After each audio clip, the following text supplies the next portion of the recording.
Hello, नमस्कार प्रसाथियों। देखिए, राजस्थान चतुर्थ श्रेणी कर्मचारी एग्जाम 2025 की तैयारी करने वाले सभी विद्यार्थियों के लिए राजस्थान जीके के महत्वपूर्ण प्रश्न आपके सामने हैं।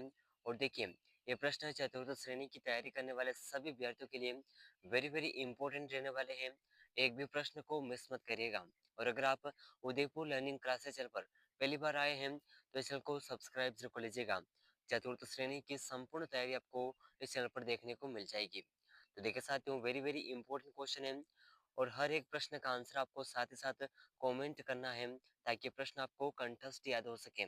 ठीक है, तो वेरी वेरी इंपॉर्टेंट प्रश्न रहने वाले हैं, एक भी प्रश्न को मिस मत करिएगा। तो चलिए इन प्रश्नों की श्रृंखला में आज का महत्वपूर्ण प्रश्न आपके सामने है। तो वीडियो में आगे बढ़ने से पहले चतुर्थ श्रेणी की संपूर्ण तैयारी आपको उदयपुर लर्निंग क्लासेस चैनल पर देखने को मिल जाएगी, तो चैनल को सब्सक्राइब जरूर कर लीजिएगा। तो क्वेश्चन नंबर 1 आपके सामने है, राजस्थान के किस संभाग में सर्वाधिक मात्रा में नदियां पाई जाती हैं? और ये प्रश्न वन रक्षक एग्जाम 2013 के पेपर में पूछा गया है। तो देखिए, राजस्थान का ऐसा कौन सा संभाग है जहां पर सर्वाधिक नदियां पाई जाती हैं? तो देखिए, इसका ऑप्शन 1 है जयपुर, ऑप्शन 2 है कोटा, ऑप्शन 3 है उदयपुर, ऑप्शन 4 है अजमेर। तो देखिए साथियों, इन चारों ऑप्शन में से राजस्थान का वह संभाग जहां पर सर्वाधिक नदियां पाई जाती हैं, तो यह संभाग है कोटा संभाग। ठीक है, तो ऑप्शन बी बिल्कुल करेक्ट आंसर हो जाएगा। ठीक है साथियों, वेरी वेरी इंपॉर्टेंट क्वेश्चन है और इन सभी प्रश्नों की जो पीडीएफ है आपको व्हाट्सएप ग्रुप पर मिल जाएगी। तो डिस्क्रिप्शन में लिंक है, व्हाट्सएप ग्रुप ज्वाइन कर लीजिएगा। चलिए अगला प्रश्न अपना क्वेश्चन नंबर 2। ठीक है, वेरी वेरी इंपॉर्टेंट क्वेश्चन है, राजस्थान में मीठे पानी की सबसे बड़ी झील कौन सी है? तो देखिए, ये जो प्रश्न है व्याख्याता आयुर्वेदिक विभाग और रीट एग्जाम 2021 के पेपर में पूछा गया है। ठीक है, तो वेरी वेरी इंपॉर्टेंट क्वेश्चन है। तो राजस्थान की मीठे पानी की सबसे बड़ी झील कौन सी है? ठीक है, तो देखिए इसका ऑप्शन 1 है जयसमंद झील, राजसमंद झील, कायलाना झील, सिलिसेट झील। तो देखिए साथियों, इन चार ऑप्शन में से इस प्रश्न का सही आंसर होगा राजस्थान में मीठे पानी की सबसे बड़ी झील है जयसमंद झील। ठीक है ना, ऑप्शन बी, सॉरी, ऑप्शन 1 इस प्रश्न का बिल्कुल करेक्ट आंसर हो जाएगा। कायलाना झील खारे पानी की झील है और राजस्थान की जो मीठे पानी की सबसे बड़ी झील है ये होगी ऑप्शन 1 जयसमंद झील। ठीक है, और ये अपने उदयपुर में है। तो चलिए अगला प्रश्न, question number 3, very very important question. Question number 3 बहुत ही महत्वपूर्ण प्रश्न रहेगा, जवई बांध से सिंचित जिले कौन से हैं? तो देखिए साथियों, जवाई बांध से सिंचित जिले कौन कौन से हैं जहां पर जवाई बांध का पानी जाता है? तो देखिए इसका ऑप्शन 1 है सिरोही और पाली, पाली और जालोर, ऑप्शन 3 है सिरोही और जालोर, ऑप्शन 4 है पाली और बाड़मेर। तो देखिए साथियों, इन चारों ऑप्शन में से जो इस प्रश्न का सही आंसर है जवई बांध से सिंचित जिले, ये है ऑप्शन बी पाली और जालोर। ठीक है, तो ऑप्शन बी बिल्कुल करेक्ट आंसर हो जाएगा। ठीक है, चतुर्थ श्रेणी के लिए वेरी वेरी इंपॉर्टेंट क्वेश्चन है और इन सभी प्रश्नों में से आपके कितने प्रश्न सही होते हैं आंसर कमेंट जरूर करिएगा। चलिए तो अगला प्रश्न, क्वेश्चन नंबर 4। तो देखिए साथियों, क्वेश्चन नंबर 4 आपके सामने है, वेरी वेरी इंपॉर्टेंट क्वेश्चन है और चतुर्थ श्रेणी के लिए बहुत ही हेल्पफुल साबित रहेगा ये प्रश्न। ठीक है, राजस्थान में खेर वनीय क्षेत्र पाए जाते हैं। तो देखिए साथियों, खेर वनीय क्षेत्र राजस्थान के कौन से जिलों में पाए जाते हैं? तो देखिए इसका ये जो प्रश्न है व्याख्याता आयुर्वेद विज्ञान विभाग 2021 के पेपर में पूछा गया है। ठीक है, तो खेर वनीय क्षेत्र कौन से जिले में पाए जाते हैं? तो इसका ऑप्शन 1 है बीकानेर और बाड़मेर, कोटा और सवाई माधोपुर, जालोर और सिरोही, अजमेर और भीलवाड़ा। तो देखिए साथियों, खेर वनीय क्षेत्र ये जो क्षेत्र है ये कोटा और सवाई माधोपुर जिले में पाए जाते हैं। ठीक है, तो ऑप्शन बी इस प्रश्न का बिल्कुल करेक्ट आंसर हो जाएगा। ठीक है साथियों, वेरी वेरी इंपॉर्टेंट क्वेश्चन है, जरूर याद रखिएगा। चलिए अगला प्रश्न, क्वेश्चन नंबर 5। ठीक है, वेरी वेरी इंपॉर्टेंट क्वेश्चन है और ये प्रश्न राजस्थान पुलिस कांस्टेबल एग्जाम 2014 का जो पेपर हुआ था उसमें प्रश्न पूछा गया था। तो क्या है क्वेश्चन नंबर 5, निम्न में से किस जिले में कोई राष्ट्रीय उद्यान नहीं है? तो देखिए साथियों, ऐसा कौन सा जिला है जहाँ पर कोई भी राष्ट्रीय उद्यान नहीं है? ठीक है, तो देखिए इसका ऑप्शन है ऑप्शन 1 गंगानगर, ऑप्शन 2 है सवाई माधोपुर, ऑप्शन 3 है भरतपुर, ऑप्शन 4 है चित्तौड़गढ़। तो देखा साथियों इन चारों ऑप्शन में से जो इस प्रश्न का सही आंसर है, ठीक है, वह जिला जहाँ पर कोई राष्ट्रीय उद्यान नहीं है, ये जिला है ऑप्शन 1 गंगानगर जिला। ठीक है, तो ऑप्शन 1 इस प्रश्न का बिल्कुल करेक्ट आंसर हो जाएगा। ठीक है साथियों, चलिए अगला प्रश्न, क्वेश्चन नंबर 6, बहुत ही वेरी वेरी इंपॉर्टेंट क्वेश्चन है। राजस्थान में मानसून का जुआ किसे कहा जाता है? और ये प्रश्न पटवार एग्जाम 2011 के पेपर में पूछा गया है। तो देखिए साथियों राजस्थान में मानसून का जुआ किसे कहा जाता है? तो देखिए इसका ऑप्शन 1 है उद्योग को, ऑप्शन 2 है कृषि को, ठीक है, ऑप्शन 2 के अंदर है कृषि को, ऑप्शन 3 है व्यापार को, ऑप्शन 4 है कोई नहीं। तो देखिए साथियों इन चारों ऑप्शन में से मानसून का जुआ, राजस्थान में मानसून का जुआ जिसे कहा जाता है तो ये होगा ऑप्शन बी। ऑप्शन बी बिल्कुल सही आंसर होगा, कृषि को मानसून का जुआ कहा जाता है। ठीक है, तो ऑप्शन बी बिल्कुल सही आंसर हो जाएगा, जरूर याद रखिएगा। चलिए अगला प्रश्न है क्वेश्चन नंबर 7, बहुत ही शानदार क्वेश्चन है। राजस्थान में बेड़ ऊन शिक्षण संस्थान कहाँ है? तो देखिए साथियों राजस्थान में बेड़ ऊन शिक्षण संस्थान कौन से जिले में है? ठीक है, और ये प्रश्न राजस्थान पुलिस कांस्टेबल एग्जाम 2013 के पेपर में पूछा गया है। तो देखिए साथियों ये क्लास ओनली हम चतुर्थ श्रेणी के लिए कवर कर रहे हैं, और ये जो प्रश्न है राजस्थान के सभी महत्वपूर्ण प्रतियोगी परीक्षाएं, चाहे बीएसटीसी हो, पीटीटी हो, जेल प्रहरी हो, इन सभी एग्जाम्स के लिए राजस्थान जीके बहुत ही महत्वपूर्ण रहेगा।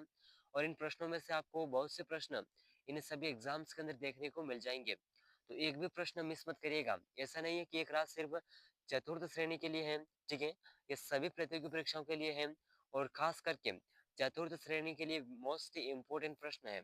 ठीक है, तो राजस्थान में बेड़ ऊन शिक्षण संस्थान कहाँ पर है?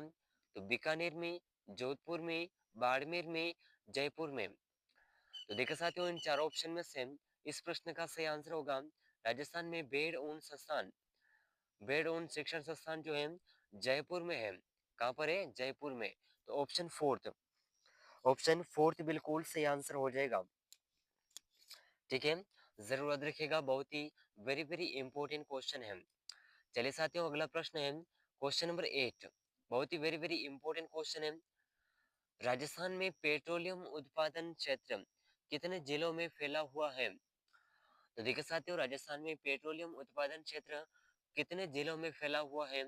तो इसका ऑप्शन 1 है 14 जिलों में, 16 जिलों में, 9 जिलों में, 12 जिलों में। तो देखिए इसका सही आंसर होगा राजस्थान में पेट्रोलियम उत्पादन क्षेत्र जिन जिलों में फैला हुआ है तो ये क्षेत्र है ऑप्शन 1, 14 जिलों में फैला हुआ है। कितने? 14 जिलों में। अच्छा बताइएगा कि इनमें से 14 जिले कौन कौन से हैं? तो आंसर कमेंट करिएगा। ठीक है, कम से कम 5 जिलों के नाम आपको कमेंट करने हैं कि पेट्रोलियम उत्पादन वाले 5 जिले कौन से हैं, ये नाम आप कमेंट करिएगा। ठीक है, चलिए अगला प्रश्न question number 9, very very important question है। ठीक है, और चतुर्थ श्रेणी के लिए महत्वपूर्ण प्रश्न रहेंगे ये सभी। तो देखिए प्रश्न इस प्रकार है, निम्न में से कौन से शहर में रिको द्वारा स्थापित एग्रो फूड पार्क नहीं है? तो देखिए साथियों ऐसा कौन सा शहर है जिसमें रिको द्वारा स्थापित एग्रो फूड पार्क स्थित नहीं है? तो देखिए इसका ऑप्शन 1 है कोटा, ऑप्शन 2 है जोधपुर, ठीक है, ऑप्शन 3 है श्री गंगानगर, ऑप्शन 4 है जयपुर। तो देखिए साथियों इन चारों ऑप्शन में से जो इस प्रश्न का सही आंसर है, ठीक है, वह शहर जहाँ पर रिको द्वारा स्थापित एग्रो फूड पार्क नहीं है तो ये शहर होगा जयपुर। ठीक है, ऑप्शन 4 बिल्कुल सही आंसर हो जाएगा। चलिए साथियों अगला प्रश्न बहुत ही वेरी वेरी इंपॉर्टेंट क्वेश्चन है, क्वेश्चन नंबर 10, रंगाई और छपाई उद्योग के कारण निम्नलिखित में से राजस्थान का कौन सा जिला जल प्रदूषण से सर्वाधिक प्रभावित हुआ है? तो देखिए साथियों रंगाई और छपाई उद्योग के कारण राजस्थान का ऐसा कौन सा जिला है जो जल प्रदूषण से सर्वाधिक प्रभावित हुआ है? और देखिए ये जो प्रश्न है असिस्टेंट प्रोफेसर एग्जाम 2021 के पेपर में पूछा गया है। ठीक है, वेरी वेरी इंपॉर्टेंट क्वेश्चन है। तो इसके ऑप्शन है पाली जिला, जैसलमेर जिला, दौसा जिला और झालावाड़ जिला। तो देखिए इसका सही आंसर होगा जो जिला रंगाई और छपाई उद्योग के कारण सर्वाधिक जल प्रदूषण से प्रभावित हुआ है, तो ये जिला है ऑप्शन वन, पाली जिला। ठीक है, ऑप्शन वन बिल्कुल करेक्ट आंसर हो जाएगा। वेरी वेरी इंपॉर्टेंट क्वेश्चन है, जरूर याद रखिएगा। चलिए अगला प्रश्न, question number 11, very very important question है। ठीक है, और चतुर्थ श्रेणी के लिए बहुत ही महत्वपूर्ण प्रश्न रहेगा। निम्न में से किस जिले की सीमा रेखा किसी अन्य राज्य की सीमा रेखा को नहीं छूती है?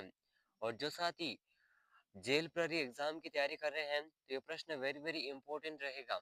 2018 के पेपर में ये प्रश्न पूछा गया है जेल प्रहरी एग्जाम के।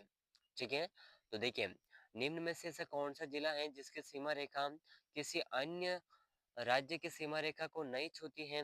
तो इसका ऑप्शन में डूंगरपुर, भीलवाड़ा, झुंझुनू, बूंदी। तो देखिए साथियों इसका सही आंसर होगा, यह जिला है बूंदी जिला। कौन सा है? ऑप्शन फोर्थ, बूंदी जिला।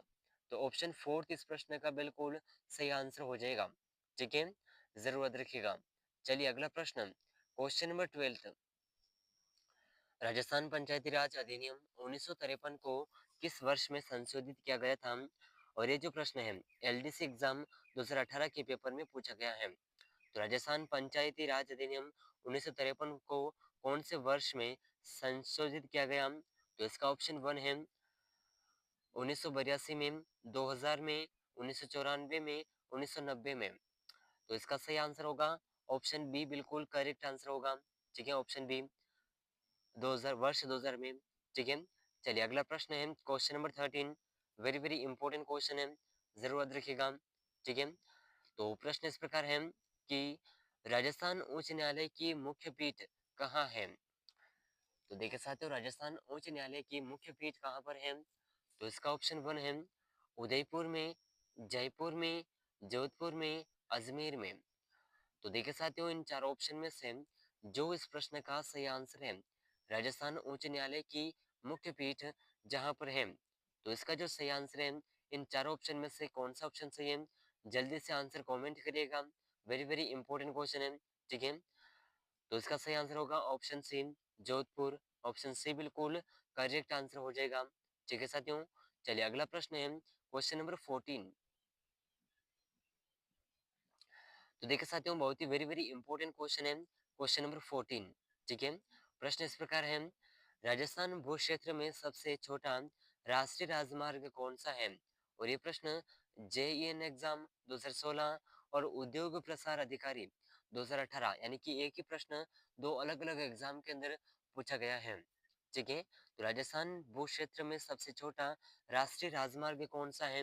तो देखिए साथियों इसका ऑप्शन वन है national highway 71B, national highway 11C और नेशनल हाईवे 79A और नेशनल हाईवे 3। तो देखिए इन चारों ऑप्शन में से जो इस प्रश्न का सही आंसर है, ठीक है, राजस्थान भू क्षेत्र में सबसे छोटा राष्ट्रीय राजमार्ग है नेशनल हाईवे 71B। ठीक है, तो ऑप्शन वन, ऑप्शन वन बिल्कुल करेक्ट आंसर हो जाएगा। ठीक है साथियों, चलिए अगला प्रश्न है क्वेश्चन नंबर 15, कस्तूरबा गांधी बालिका विद्यालय जिसे इंग्लिश के शॉर्ट नाम के जानते हैं केजीबीवी का आरंभ हुआ है। तो ये आरंभ कब हुआ? और ये प्रश्न स्कूल व्याख्याता एग्जाम 2020 के पेपर में पूछा गया है।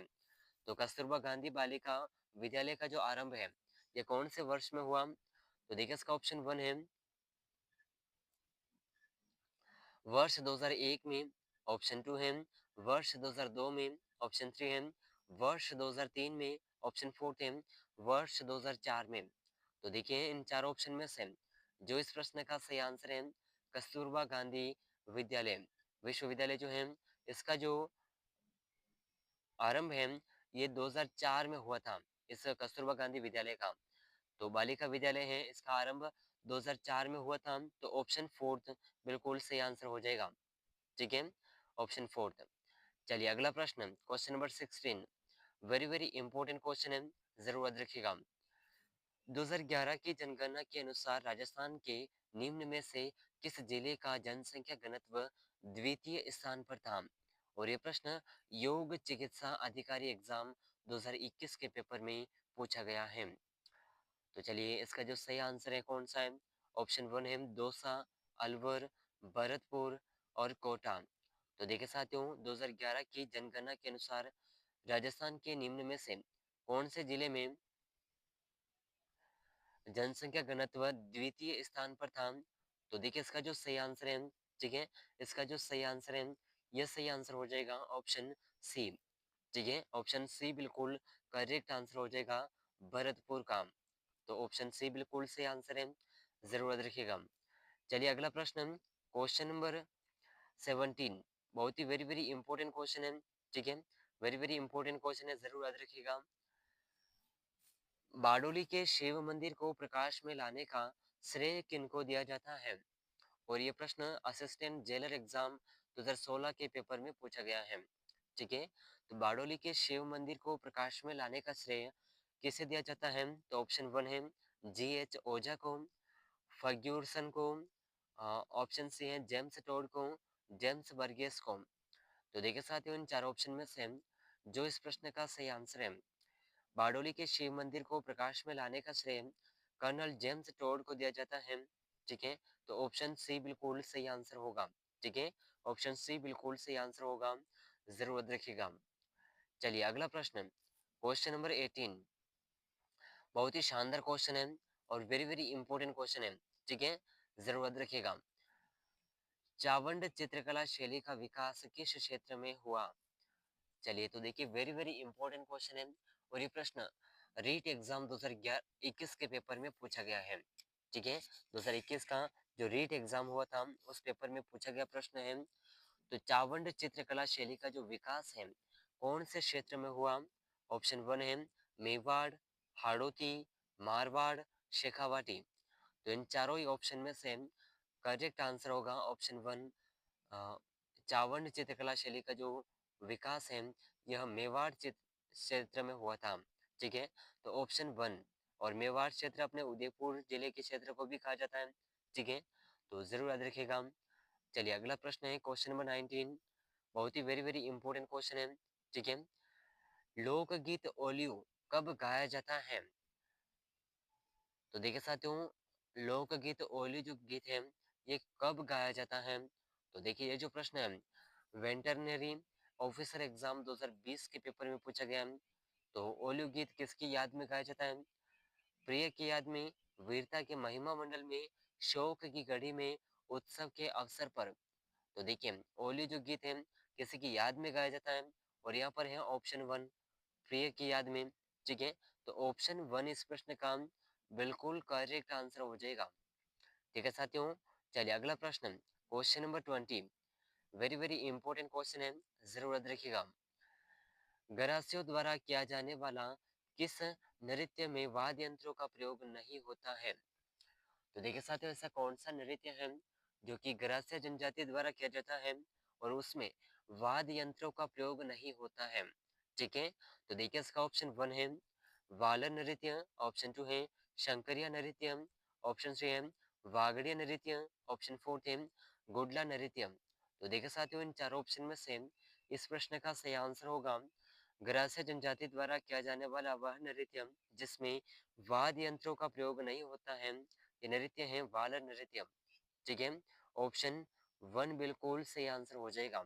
और देखिए साथियों, ये जो प्रश्न है एसीफी और एसीएफ और एफआरओ एग्जाम 2021 के पेपर में पूछा गया है और इस क्लास के अंदर हमने 20 प्रश्नों को कवर किया है। ठीक है, और इन 20 ही प्रश्नों में से आपके कितने प्रश्न सही हो रहे हैं कमेंट करके जरूर बताइएगा। और देखा साथियों, अगर आप उदयपुर लर्निंग क्लासेस चैनल पर पहली बार आए हैं और चतुर्थ श्रेणी कर्मचारी एग्जाम की तैयारी कर रहे हैं तो इस चैनल पर आपको संपूर्ण तैयारी देखने को मिल जाएगी। तो चैनल को अभी तक सब्सक्राइब नहीं किया है तो चैनल को सब्सक्राइब जरूर कर लीजिएगा और इस क्लास को अपने दोस्तों के साथ शेयर जरूर करिएगा। ठीक है, वेरी वेरी इंपॉर्टेंट प्रश्न रहने वाले हैं और इन सभी प्रश्नों के जो पीडीएफ है आपको व्हाट्सएप ग्रुप पर मिल जाएगी। तो डिस्क्रिप्शन में लिंक है, व्हाट्सएप ग्रुप ज्वाइन कर लीजिएगा। और देखिए साथियों, हम इस चैनल पर रोजाना सभी प्रतियोगी परीक्षाएं चाहे बीएसटीसी हो, पीटीटी हो, जेल प्रहरी हो या फिर चतुर्थ श्रेणी, सभी महत्वपूर्ण प्रतियोगी परीक्षाओं की रोजाना क्लासेस कवर कर रहे हैं और ये प्रश्न आपके आने वाले सभी प्रतियोगी परीक्षाओं के लिए बहुत ही हेल्पफुल साबित रहेंगे। ठीक है, तो मिलते हैं अगले महत्वपूर्ण प्रश्नों के साथ में।